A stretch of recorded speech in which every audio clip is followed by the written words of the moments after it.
tinha um lance que o André, ele era... Muita gente acha que ele era aquele cara certinho, né? Aquele pinta de maestro, com aquelas roupas de babado e tal. Ele era o mais rock and roll de todos. Eu acho assim, o Angra... os caras não eram muito rock and roll, sabe? Às vezes eu vejo o Regis falar, o Angra era uma boy band, né?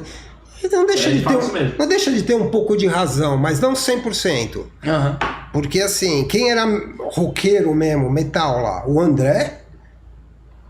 Eu era também, né? Mas tudo bem, não vou falar de mim porque é suspeito, né? Pô, tá metal. Mas o resto da banda eu achava que não era. Cara, mas o rock sempre teve um rolê meio boy band, que estavam lá, tipo... Puta, o rock sempre teve um rolê meio boy band. É que hoje em dia, o rock é que nem curso de física, né? Tipo, você vai no lugar, tipo, tem 30 pessoas, 28 caras e 2 minas feias, seno e cosseno. Né? Eu digo o sentido boy band assim, mas os caras não... os caras não gostavam exatamente daquilo que eles estavam fazendo. Era aqueles músicos que tocavam de tudo. Entendi. Vou fazer um trampo, esse trampo é bom. Tal. Mas o que eu digo de boy band é o seguinte... Não, ele vivia aquilo ali. Ele vivia aquela música, vinha do... Ele só sabia fazer aquilo. Mesmo, né, e ele era fã de Menor. Ele só sabia fazer aquilo. Ele gostava de Menor mesmo. O André Matos era fanático pelo cara. Que coisa boa, reggae. Olha só. E tem informação boa de saber, ele era rock and roll. Ele ia pras baladas, bebia... Não, mas o André vivia filosofia metal mesmo. Tanto que a história uma noite, ia pra balada depois de show, chamava ele, vamos ter um barzinho aqui, vamos, os caras. Não conhecia os caras lá. Saía depois de todo Tem uma show. história que o André me contava. A não ser quando ele tinha que poupar a voz. Não, ele era muito dedicado. Aí ele ia dormir. Muito dedicado, mas a filosofia, cara, ele seguia a filosofia do Manowar mesmo, cara. Tanto que uma vez ele falou pra mim que ele ficou muito decepcionado quando ele conheceu o Joe DeMaio, que ele falava assim, mas qual a filosofia mesmo do Manowar? E o Joe DeMaio, só queria comer mulher, pô. Aí ele falando comigo, eu fiquei extremamente decepcionado quando ele falou isso. Quantos roqueiros caralho. Porque ele acreditava na filosofia. Sim, então, só que o Manowar sempre propagou a filosofia do Death to All Those Who Plays False Metal. Aqui é o verdadeiro metal. Sim. E todo mundo compra essa ideia, pô, então sou metal. E o André também comprava essa ideia. E aí ele encontrou e ficou extremamente decepcionado. Quando o Joe DeMaio falou, não, só queria comer mulher, pô. E aí ele, mas a filosofia... a filosofia é comer mulher. É essa, né? É uma só. Até porque se o metal for uma filosofia, né, velho? O que é que eu vou dizer de Aristóteles, né? Porque se eu for chamar o metal de filosofia, o que é que eu vou dizer de Sócrates? Aí você vai ter que recorrer ao Massacration para entender o que é o metal. E você vai entender que metal is my life. O novo disco do Massacration. Aí sim. Que você encontra em todos os serviços de streaming e também em brunosuter.com. Lembrou o endereço? brunosuter.com. Você encontra e você quer descobrir qual a filosofia do metal? Tá aqui, ó. Show. Pergunta. Que história é essa que, na verdade, quem fundou o Angra foi o Supla? Verdade ou mentira?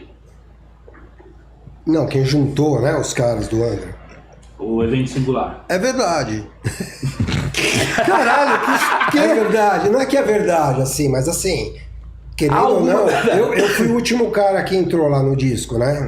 Quando saiu o primeiro disco, eu fui o último integrante retardatário lá.